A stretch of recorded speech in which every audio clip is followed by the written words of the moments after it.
I mean, Rooster Teeth was going to cancel the Stinky Dragon at one point. Really? Yeah. Before we jump into the talk, Chris volunteered his time completely for free to do this interview. So what we're going to do is I'm going to give away 10 free subscriptions to either the Good Morning from Hell Patreon or the Tales from the Stinky Dragon Patreon. Make sure you watch till the end to see how you win them. Here I am with Chris Demarais from Good Morning from Hell and Tales from the Stinky Dragon. Chris, how are you doing, man? I'm very good. How are you? I'm great. You know, I had to ask that question. I think the comment I see most about you, outside of Tales from the Stinky Dragon or Good Morning from Hell, is to know how Chris is doing. Everyone's very excited to hear from you. I'm doing great, and that's thanks to people wondering how I'm doing, and also supporting me on my new/old projects. Well, thank you for the content, man. And I kind of want to start, obviously, most people might know you from Rooster Teeth. I think that is, based on what I'm seeing, gradually changing. How'd you get started at Rooster Teeth? I went to film school in Austin, and I had been doing film projects, TV stuff since I was just a wee lad in middle school. Right when I was graduating, around the time I was graduating, I was like doing film festivals and anything I could do. And I had made a couple sketches. One was like a 24-hour film festival, like where you write, shoot, and act and, produce a movie in 24 hours based off some prompts. And then another one was just a kind of, hey, submit your short films festivals. And the judges for them were Bernie Burns and Matt Hullum. Oh, jeez. For both of them. So the first one, they're like, oh, that was really, it was not just me. It was like Zach Ganner, Marshall Rimmer. Mm-hmm. They were like, oh, that was good. Like we should get in contact. And then the second time we won the other festival that they were also judging again, they're like, okay, yeah, we should work with you guys. And so that's kind of how I started my relationship with them and started doing contract work with Rooster Teeth, and then did that for like 8 or 9 months. And then eventually, whenever they moved to 636, Rooster Teeth was still at the downtown smaller office. Sure. But whenever they moved to 636, they're like, oh, we have space now. Hey, do you want a job? And I was like, yes, please. So were you all three of you, I know Zach was there very shortly before he moved on to other things, but were you all brought on at about the same time in the Congress office? At that time, there were several people, we were doing sketches and stuff, but it was me and Marshall Rimmer who were hired full time. Zach Ganner was never actually hired. He was offered jobs, but he always had his other things going on. So he just did a lot of contract work with Rooster Teeth and was a guest in a lot of stuff. Well, I think he's in one of the shorts you guys filmed over there for about a quarter of a second where Jeff falls through the roof. I think we see him for about half a second. People have asked my first time I was in a Rooster Teeth video, and that was probably it. That was a situation where we got a text or an email or like, hey, we're shooting this thing. Would y'all be available to be like in the background, some extras and help out? I'm like, we're free. So yeah, Bernie has made the joke before that he kept trying to hire Zach Ganner, but missing and hiring his friends instead. Well, and Zach obviously has his book. He's had his book out for a while. If at birth you don't succeed, really great book where he shouts out his friendship with you. I mean, very prominently. Like, that's awesome. You guys, I assume you still talk and get along. Oh yeah.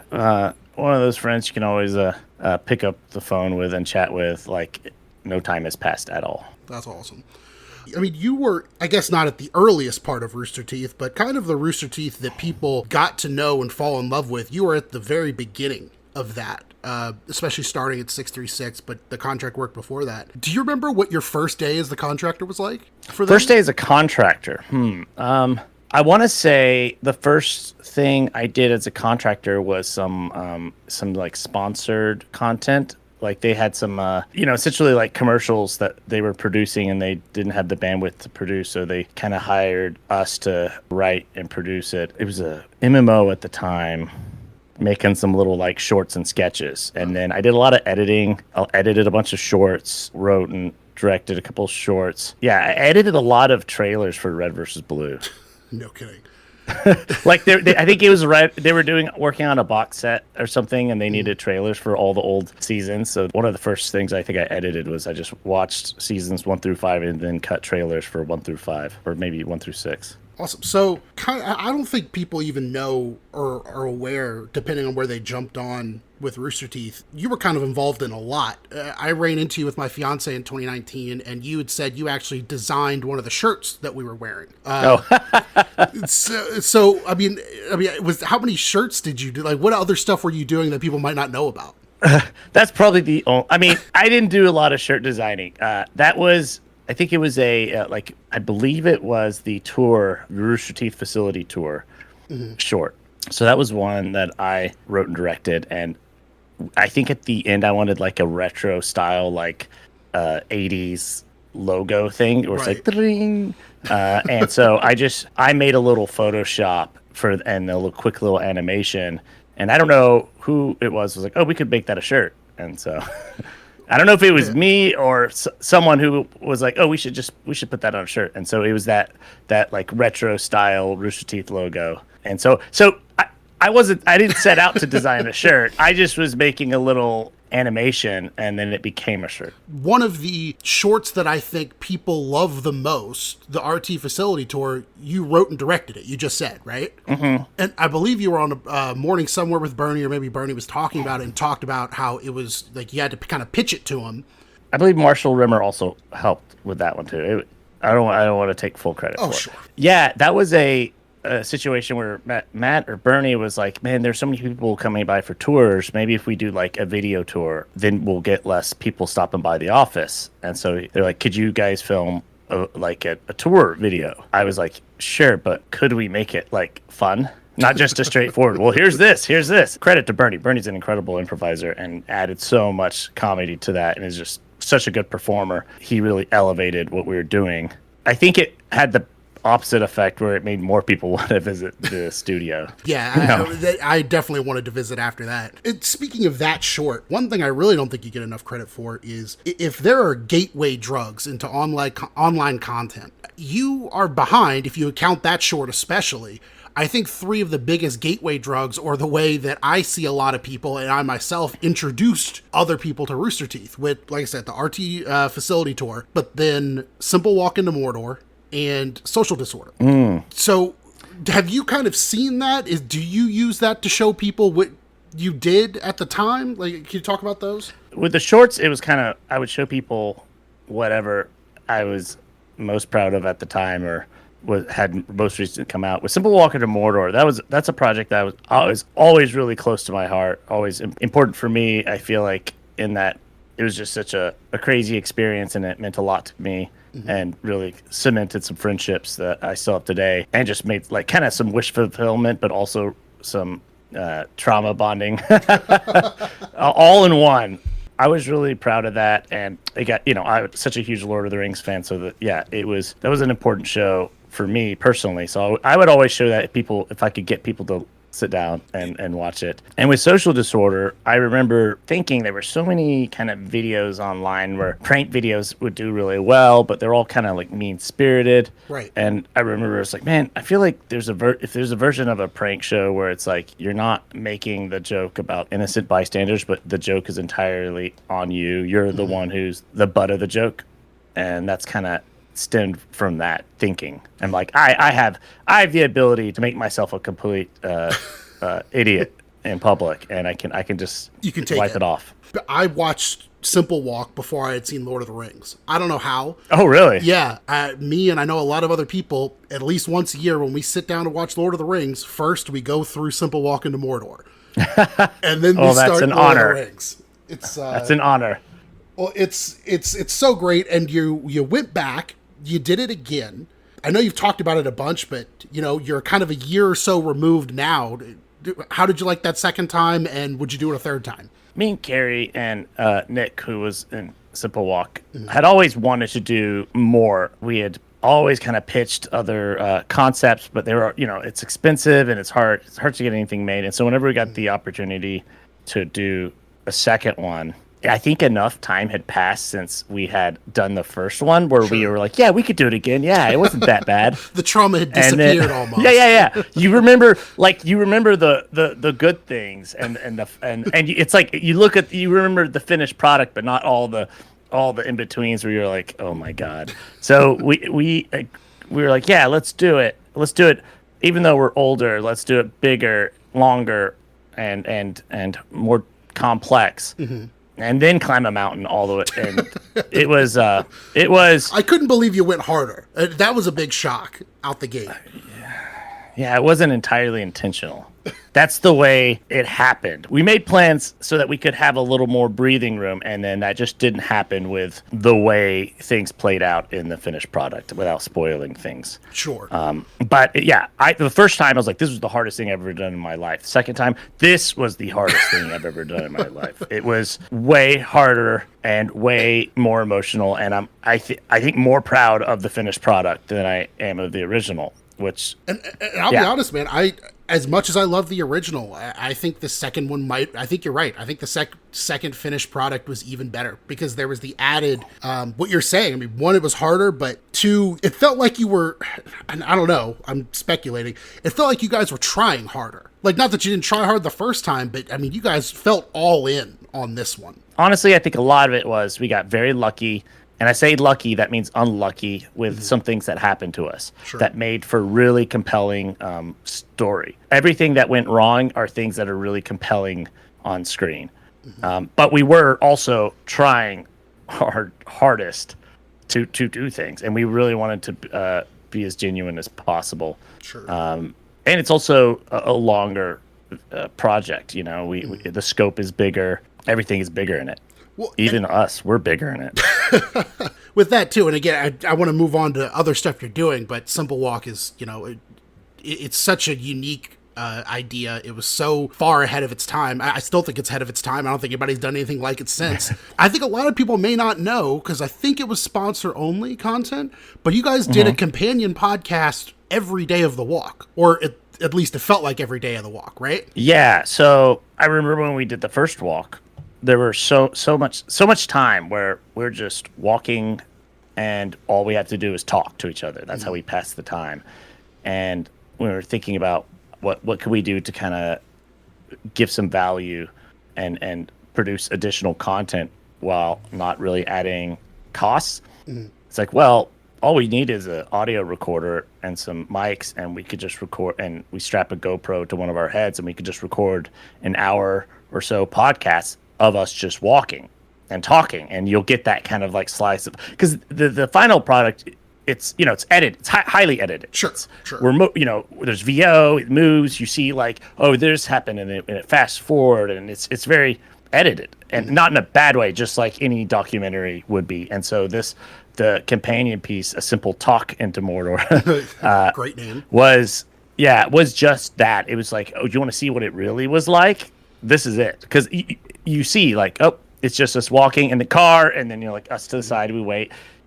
And you really do get it really kind of gives a full, I don't know, experience where you can watch the show and watch the podcast along with it, or watch it after the fact. And it's funny to see us talking about stuff that we're unknowingly walking into our doom, but talking about it casually. It's so compelling. And it was in that period of time where it kind of came out right before Rooster Teeth was shut down. So I don't think it really got the life that we hoped for it. So I'm excited to see, you know, everything that Birdie's doing, that it's bringing a second life to a lot of content.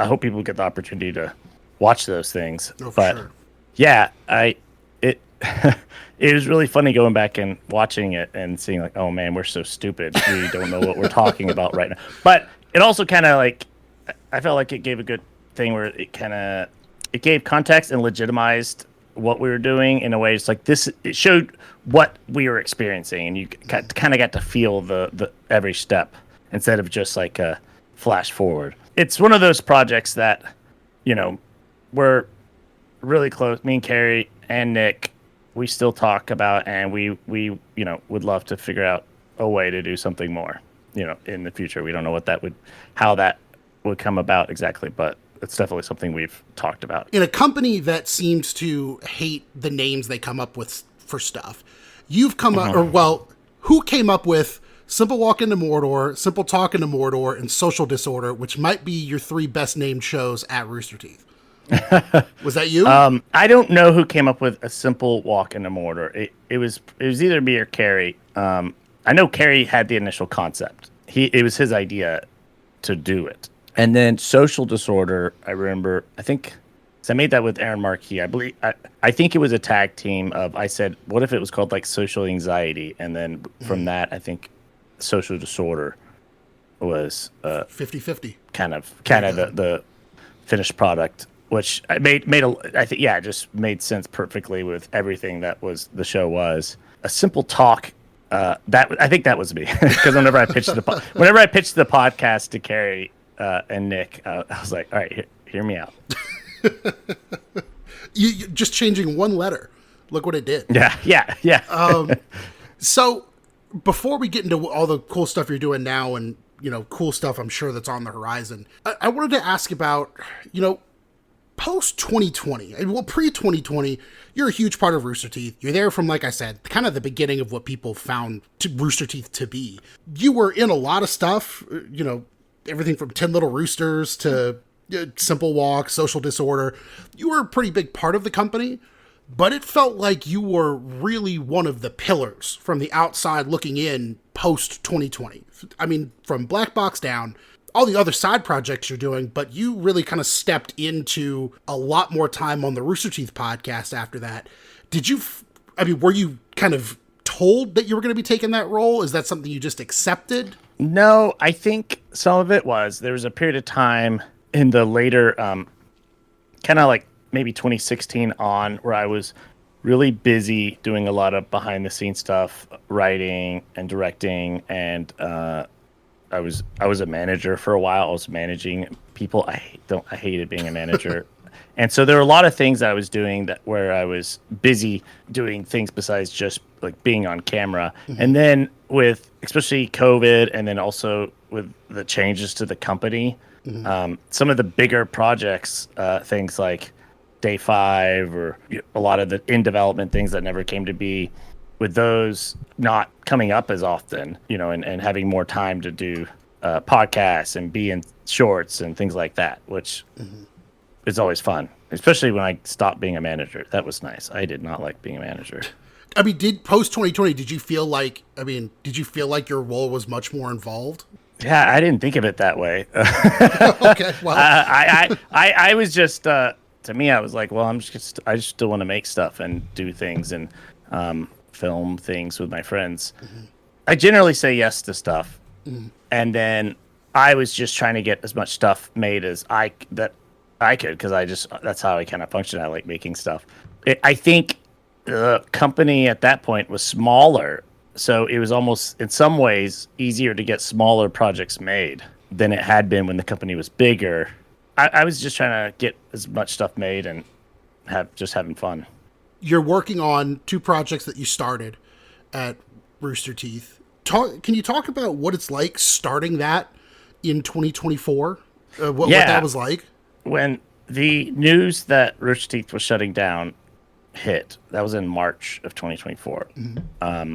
I was upset, and I was didn't know what was going to happen, but there was part of me that was like, well, this is a new adventure, and I gotta, right. And I'll figure it out.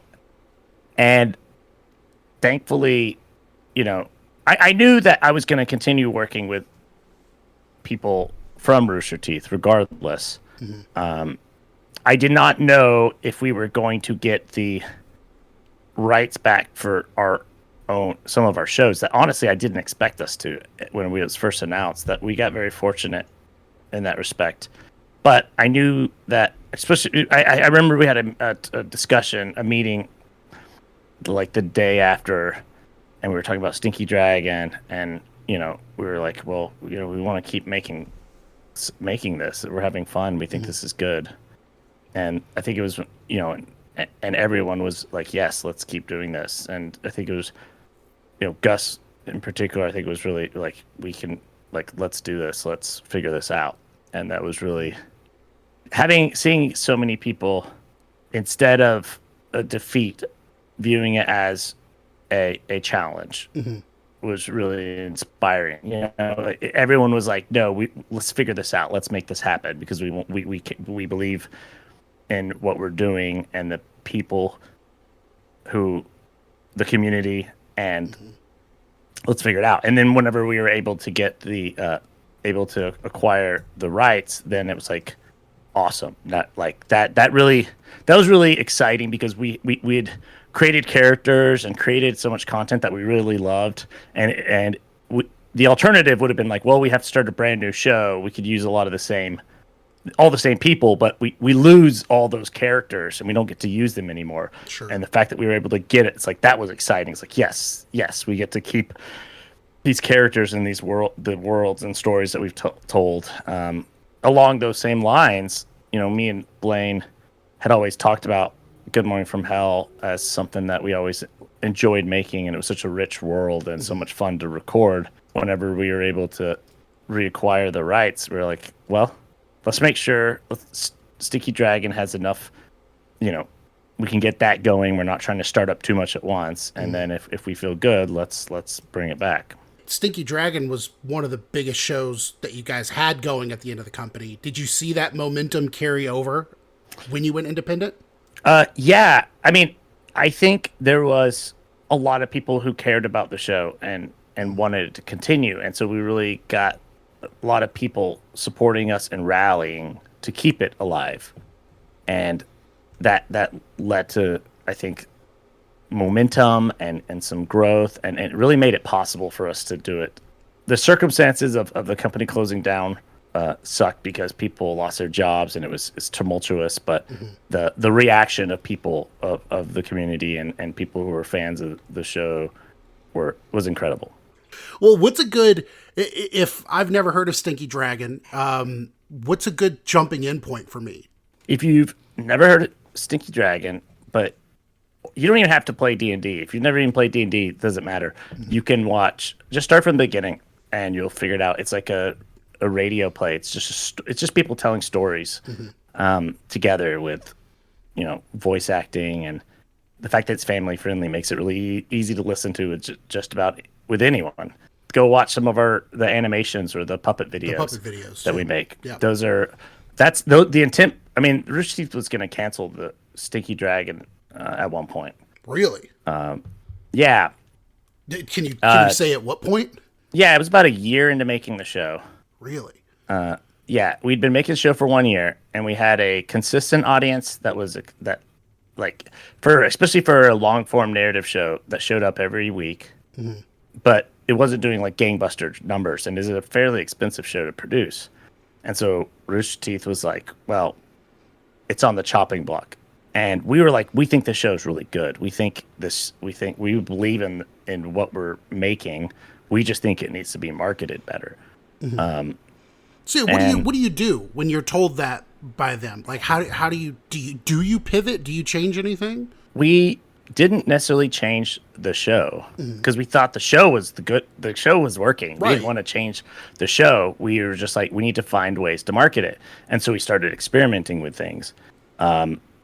We started doing little, sketches, and just, we had brainstorms, and we talked about doing like a Kyborg music video and all these things. But, we just kind of started making stuff, and then the puppets hit.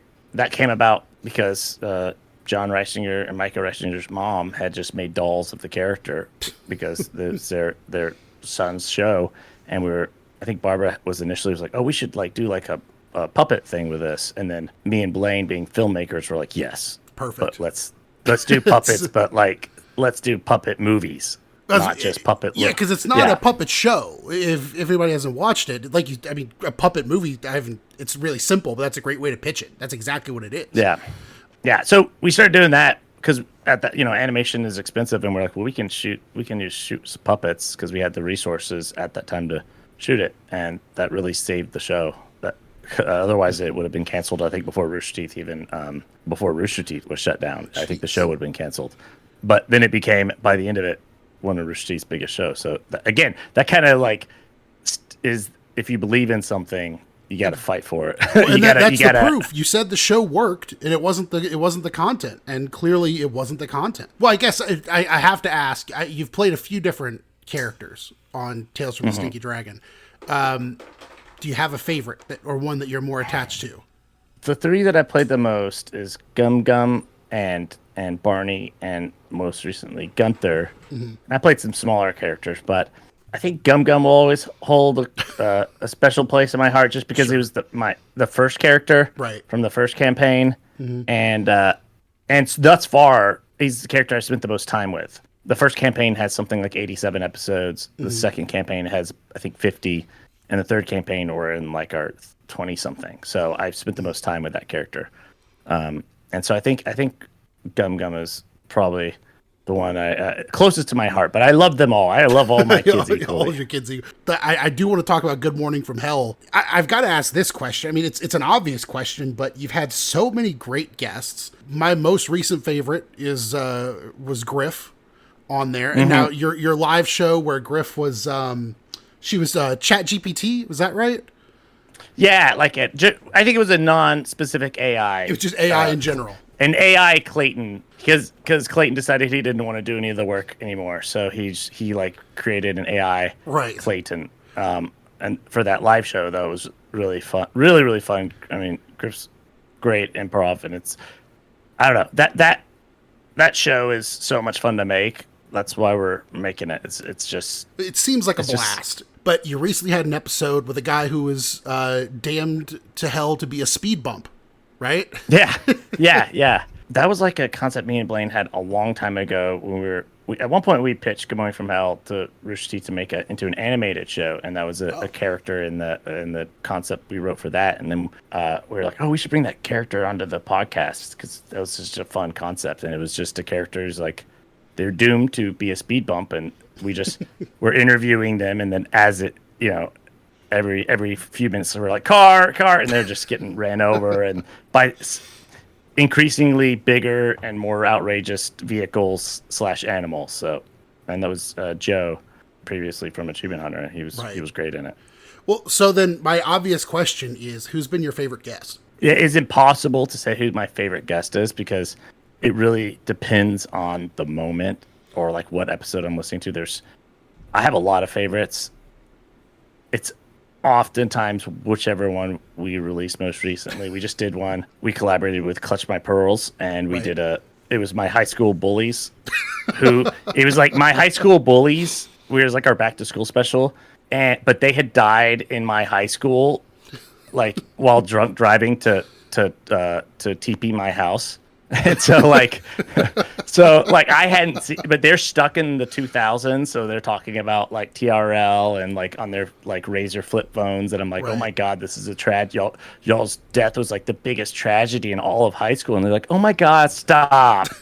Well, and that's actually I wanted to know too. How much of what they're saying is scripted, or are they just coming in off the cuff and performing like that? We script very little of Good Morning from Hell. The stuff that we do script, it's very specific episodes. Like for the 100th episode, we scripted a lot of that, but that's because we were doing a ton of. I think we had something like 20 guests in it, right? And so we kind of had to script it so that we could just send people lines. For the most part, it's all improvised. And the talent you guys get for it, and I don't remember her name, but the person who was the mermaid. Laura Lux, yes. Yeah, Laura Lux. I mean, she was so quick. She just said, "You remember the Ocean Gate thing? Yeah, that was us." Yeah. So all that's just them. I mean, we try to record with people who we think are funny and who we get along with. And if you do that, then it really makes the show effortless. And in every episode, we'll probably have some bits that sometimes we cut, or sometimes we'll even, when we record, if at any point you want to be like, oh, let me retake that line, that's fine. We do that all the time. Or, hey, actually, I thought of a funny bit. Ask me this question, know? And so we'll do that, and then that stuff gets cleaned up. But we try to make it as relaxed and easy and fun. And then it's always the best stuff are the things that you had no idea were coming. Like we've recorded episodes where we kind of do more outlines, and we'll plan out more stuff. And sometimes those are harder and aren't as good as the ones where we go in with no plan and just riff and have fun. When you're recording a normal episode, I mean, how many breaks does Blaine need from the voice?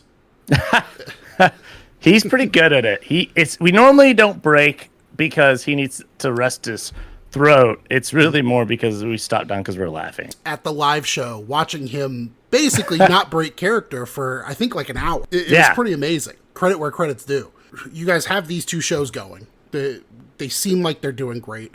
The quality of them is fantastic. You're doing, and to keep going with kind of your plug here, we have the Good Morning from Hell main show, but then you now have another show that's coming out in between, like an interview, right, with the person. Yeah. Why We're Going to Hell. That is our opportunity to talk with our guests, not in character. It's been really great since going independent, because it gives us a chance to catch up with people, talk about like our current projects, what's going on, and then the premise is why we're going to hell. So we always are asked the question, well, why are you going to hell? What are some things that you've done that might send you to the underworld? And that's always a good catalyst for conversation. And there are things that we talk about where I'm like, okay, I'm so glad this is behind the paywall, behind that this is not available publicly. And it's always like, okay, this is fine. Just we can't put this up as a clip on social media. This is only for the show. and a lot of that. I know some of the moments you're talking about, and the Patreon does give you a nice. And that's why anybody listening, definitely go to the Patreon, because that's where the really good stuff is, the spicy stuff. You obviously have these two great shows going. Writer, director, actor, podcaster, puppeteer. I mean, you're a young guy. I'm not that young. Well, you're pretty young. I mean, Gen Z probably thinks we're all way too old, but I think that's once you hit 28. But what's long term? Do you have any long term plans? Are we going to see a Chris Demarais movie, TV show, something like that? Hopefully. Do you have anything in mind? I'm always working on new stuff, whether it's an independent project or trying to do new things with Stinky Dragon or Good Morning from Hell. Or one thing that we loved at Stinky Dragon was the Stinky Dragon Adventures, where we adapted the podcast into like a full-length puppet series, which I describe as it's pretty much Adventure Time meets D&D or Stinky Dragon. So it's like those like 11-minute scripted episodes, and we shot those really cinematically. We want to do more of those if we can. If the first episode's up on YouTube, and then the rest is at stinkydragonpod.com. But we want to do more of those. I would love to do a movie, or I want to do more stuff with Carrie and Nick from Simple Walk. We have some ideas. That's one of my last questions, actually, about you had a show called People.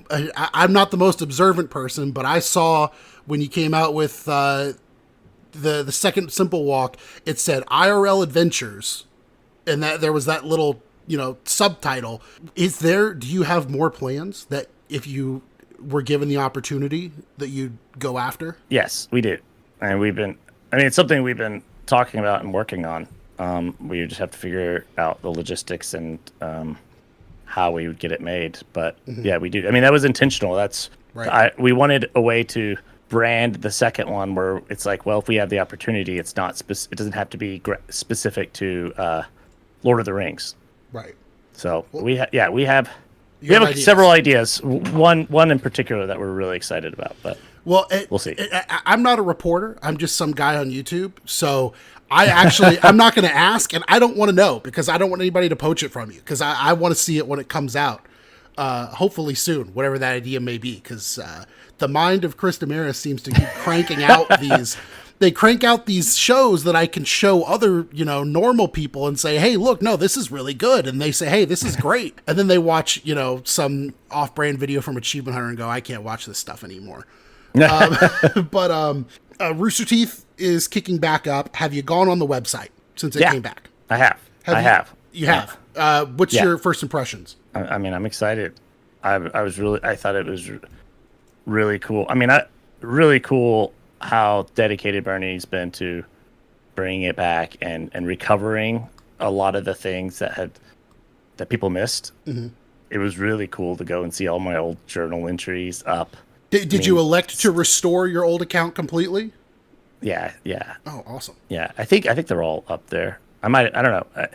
I don't know if I deleted any of those. Well, Chris, I've got bad news. I was about to say, if you did something bad, you're going to get canceled here soon. So we'll find out really fast. But yeah, I think Bernie's going about it in a really smart way, in a way that's like genuine, where he's trying to and I appreciate, because like I said, there's so many people who'd be like, well, where can I watch Simple Walk 2? and all these other things. I'm like, well, right now you can't. There's nowhere. They would have been locked in a Warner Media vault. Not just because that's not out of militia. No, not maliciously, but just because that's what happens. That's what happens when those things happen, and thankfully they got a second life. I did notice, Chris. Did you see the RTAA that kind of featured you a little bit that came out recently? Yeah. So I saw it. Without spoiling too much, it looked like to me you Blaine needed some help lifting something. Yeah.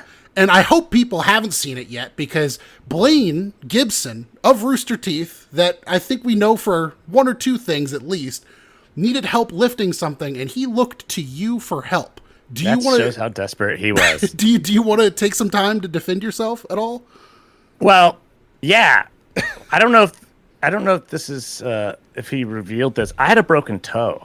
Oh, well, there you go. I had broken my toe a couple weeks prior. I wasn't wearing a boot at the wedding because I didn't want to be like, it's a really nice wedding. I wanted to. You don't want to pull attention away. It makes sense. Yeah, exactly. So I was kind of limping along in my regular shoes, and so. So already you're the hero in this story, not one to take attention away from Barbara and Trevor. Blaine's clearly out of his element here. Yeah. Well, and to be fair, I was like I remember when people were setting up to lift the chairs, I was like, should I go? I was like, no, I have a broken toe, and it looks like they got it. And then whenever I was in a conversation, I think I was talking to Matt Holm, just catching up, and I was like watching oh wow, look at him go, not really paying attention to what So when Blaine's yelling, I don't even know if I was just like, just kind of watching. Didn't even clock that he was in trouble. Well, and I'll say from an outsider's perspective, I saw Blaine at the live show. I see you now. I saw you at the live show. I mean, you're in good shape, but I saw Blaine. I saw Blaine, and he also said that Josh Flanagan and James Willems were all holding up the same chair. I'm leaning towards those three guys should be able to hold up that chair forever. Part of it was the angle. There was it was angled weird. So sure. It was two legs with one person kind of trying to balance it. Oh yeah. I don't know. It probably needed four people, one on each leg. That would have been the ideal, and I think it was three, so it was topsy-turvy. Not only you concealed the broken toe to keep from the attention, you also have the hubris. You're saying Blaine has an out. Chris is the true hero of the story. That's I wouldn't say I'm any sort of hero. I guess I'm saying if I was the villain, I wasn't aware of it. Oh man, that's great. Chris, man, it was great having you. I really appreciate it, man. This is awesome. Do you want to give where people should go if they want to see more of anything we've talked about? Yeah, if you want to watch or listen to Stinky Dragon, it's stinkydragonpod.com, or look for Stinky Dragon anywhere you listen to podcasts on YouTube, social media. Good Morning from Hell, same thing. Just search Good Morning from Hell or @Morning from Hell on social media, and goodmorningfromhell.com if you want to support us. Those anywhere you listen to podcasts, and then everywhere else, I'm just Chris Demarais, ChrisDemarais @Chris Demarais. Chris, thank you so much, man. It's been an absolute pleasure. And seriously, if you guys have listened along this long, you got to go give Good Morning from Hell and Stinky Dragon a try. I did it. They're fantastic, super funny. I'll make sure to provide links to both of them in the description. Also, if you're not familiar with me, I give away Rooster Teeth merch every single week through the YouTube Shorts and TikTok. Sometimes we go hunting for merch, sometimes merch is donated, and I actually just opened up a P.O. box I'm going to keep for a few months while people continue to donate things. So if you have some Rooster Teeth merch kicking around and you want to get rid of it, shoot me a message on Reddit or Discord or TikTok, somewhere, and I'll help you out with shipping to make sure it gets here safe and sound, and then we can send it to somebody else who's really trying to get their hands on some. But we're also giving away something today, and Chris volunteered to donate his time. I told him I'd only need 30 minutes. I ended up going long. What can I say? I'm a huge fan. I kept him for just over an hour and I felt terrible about it, but he was nothing but a class act, super cool the whole time, high energy, and I couldn't have asked for more. So we're going to give away 10 Patreon monthly subscriptions. We're either going to do Good Morning from Hell or Tales from the Stinky Dragon. So here's how we're going to do it. The only two things I'm going to need from you are, one, I want you to make a Patreon account if you don't have one. Then go follow both of those podcasts for free. It's free to follow them on Patreon. Make sure you follow both of them after you watch this video. Then I just want you to go in the comments and leave a comment about your favorite video or project that Chris was involved with, either at his time at Rooster Teeth or his time now. I'm going to choose at random and then reach out to you. Make sure you're following both of them. And as long as you are, I'll let you pick whichever one you want a subscription to. And you will then have so much more new content and you'll be directly supporting those guys.